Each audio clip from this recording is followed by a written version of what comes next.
Hello everyone and welcome to Alpha Classes. I am Samya, your geography mentor और friend. Hopefully आपको सबको first chapter समझ में आया होगा जो दिव्यांश सर ने पढ़ाया था. अब मैं आपको सेकंड चैप्टर पढ़ाऊंगी जो है forest and wildlife resources. So let's get started. So आपका पहला टॉपिक है forest and wildlife resources का. वो है बायोडाइवर्सिटी और बायोलॉजिकल डाइवर्सिटी. बायोडाइवर्सिटी दो वर्ड से बना है, बायोलॉजिकल एंड डाइवर्सिटी. बायोडाइवर्सिटी को वॉल्टर जी जॉर्ज ने इन्वेंट किया था. इन्होंने डिस्कवर किया था बायोडाइवर्सिटी का वर्ड. बायोडाइवर्सिटी को हम जैव विविधता भी बोलते हैं और उसकी डेफिनेशन है to protect the number of variety of plants and animals. Number of variety of plants और एनिमल्स की जो हम प्रोटेक्ट करते हैं उसे हम कहते हैं बायोडाइवर्सिटी. तो अगर आपको डेफिनेशन चाहिए होंगी तो ये इंग्लिश में है, ये हिंदी में है. अगर समझानी होगी तो जैव विविधता और परिवर्तनशीलता के संदर्भित करता है. जीवन की विविधता और परिवर्तनशीलता को संदर्भित करता है, उसे हम कहते हैं बायोडाइवर्सिटी. यूएनईपी के संयुक्त राष्ट्र पर्यावरण कार्यक्रम के आधार पर बायोडाइवर्सिटी जैव विविधता को विशिष्टीय आनुवांशिक प्रजाति तथा पारिस्थितिक तंत्र के विविधता का स्तर माना जाता है. जो बायोडाइवर्सिटी है संयुक्त राष्ट्र पर्यावरण कार्यक्रम के हिसाब से आनुवांशिक प्रजाति तथा पारिस्थितिक तंत्र के विविधता के स्तर को माना जाता है यूएनईपी के हिसाब से. अगर आप सोचोगे आनुवांशिक किसे बोलते हैं तो उसे बोलते हैं जेनेटिक, पारिस्थितिक, इकोलॉजिकल डाइवर्सिटी. बायोडाइवर्सिटी के तीन पार्ट होते हैं, जेनेटिक, एथनिक, इकोलॉजिकल. जेनेटिक को आनुवांशिक, एथनिक को जातियां, इकोलॉजिकल परिस्थिति. एक ही जाति की अलग अलग किस्म को में पाए जाने वाली विविधता को जेनेटिक बोलते हैं. एक ही जाति में अलग अलग विविधता पाई जाती है उसे हम जेनेटिक कहते हैं. एथनिक पूर्वी और पश्चिम स्तर की जातियां होती हैं जो उन्हें हम एथनिक कहते हैं. पारिस्थितिक भारत में रेगिस्तान, वर्षा, पतझड़, इन्हें हम कहते हैं पारिस्थितिक. आप एक नोट लिखेंगे, IUCN international union for conservation of nature and natural resources ने कहा था 1.5 मिलियन है 2004 में. Flora and fauna in India, कितने फूल और कितने जानवर हैं.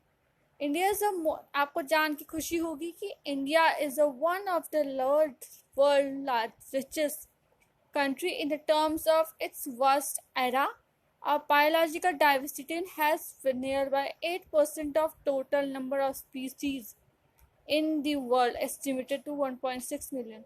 1.6 मिलियन में 8% हमारी बायोलॉजिकल डाइवर्सिटी है वर्ल्ड रिचेस्ट इंडिया की. 81,000 स्पीसीज ऑफ फौना है एंड 47,000 स्पीसीज ऑफ फ्लोरा है आवर कंट्री में. 47 plant species, about 15,000 flowering species हैं जो एंडेमिक है. एंडेमिक मतलब स्वदेशीय और देशावरी. चीता, pink headed duck, mountainous krill, forest spotted outfit and plants like Madhuca ignitions, a wild variety of Madhuca, and Huberderia hepatonus species of grass. Grass की एक variety हेपेडोनिया हेपेट्यूरियन जो verge होने वाली है, खत्म होने के कतार में है. 79 species of mammals, 47 of birds, 15 reptiles and 3 amphibians are in threaten. इन सबको हमको बचाना है. 15,000 of plant species and flowering plants and vertebrate animals have recently become extinct at a vast estimate to be 50 to 100 times. Flowering plants and vertebrate animals have recently extinct to the rate of estimate to be 50 to 100 times. से ये सब घट रहे हैं, extinct हो रहे हैं धीरे धीरे करके. तो आपको समझ में आया कि धीरे धीरे करके ये फ्लावरिंग प्लांट्स, वर्टिब्रेट्स एनिमल्स और ये 50 to 100% के इसमें घट रहे हैं. तो वेनिशिंग फॉरेस्ट आपका दूसरा topic. Vanishing forest, dimension of deforestation in India आज स्टैचुरिंग विचलता धीरे धीरे करके गायब हो रहे हैं, डिफॉरेस्टेशन हो रहा है हमारे देश में, उसके वजह से ये गायब हो रहे हैं। तो फॉरेस्ट कवर, हमारे देश का फॉरेस्ट कवर कितना है, इतना स्क्वायर किलोमीटर हमारे देश का फॉरेस्ट कवर है। 19.32% हमारा टोटल जोग्राफिकल एरिया है। जो हमारा पूरा मैप है उसका 19.3% हमारा टोटल जोग्राफिकल एरिया है। डेंस फॉरेस्ट 11.48%, डेंस फॉरेस्ट जो घने फॉरेस्ट होते हैं। ओपन फॉरेस्ट खुले forest and mangrove 0.18। State of forest report, state of forest ने रिपोर्ट दी थी 1999 में। Dense forest cover has increased by इतना स्क्वायर किलोमीटर। डेंस फॉरेस्ट धीरे धीरे करके डिक्रीज हो रहा है इतने स्क्वायर किलोमीटर से, ये धीरे धीरे करके बढ़ रहे हैं। IUCN classifier categories are as follows. IUCN ने कैटेगरीज को डिवाइड किया था पार्ट्स में, normal species, endangered species, vulnerable species, rare species, endemic species and extinct species. तो नॉर्मल स्पीसीज को हम, वो पॉपुलेशन है हमारी जिसको हम नॉर्मली देख सकते हैं, जो सर्वाइवल बहुत अच्छे से कर सकती है, जैसे cattle, sal, pine and rodent.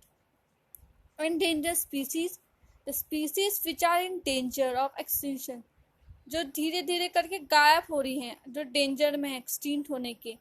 Black buck, crocodile, Indian wild and Indian rhino, line, tested mangrove, sandal, brow and deer in Manipur. Manipur के जो ब्रो एंड डियर हैं मणिपुर के, वो धीरे धीरे करके इंडेंजर स्पीसीज में आ रहे हैं। Vulnerable species whose population has declined to the level from the where it is likely to move into a endangered species category। Vulnerable species है कुछ जो ऐसे पॉपुलेशन है जो धीरे धीरे करके डिक्लाइन हो रही है और इंडेंजर्स कैटेगरी में आ सकती है। Blue sheep, Asiatic elephant, Gangetic dolphin. Rare species, small population में have into endangered and vulnerable categories। Rare species में वो आते हैं स्मॉल पॉपुलेशन में have endangered and vulnerable category में आ सकते हैं। स्मॉल पॉपुलेशन जो कहीं कहीं पे मिलती है। Himalayan brown bear, wild Asiatic buffalo, desert for a hornbill. Endemic species which are only found in some particular area, usually isolated by natural and geographical barriers।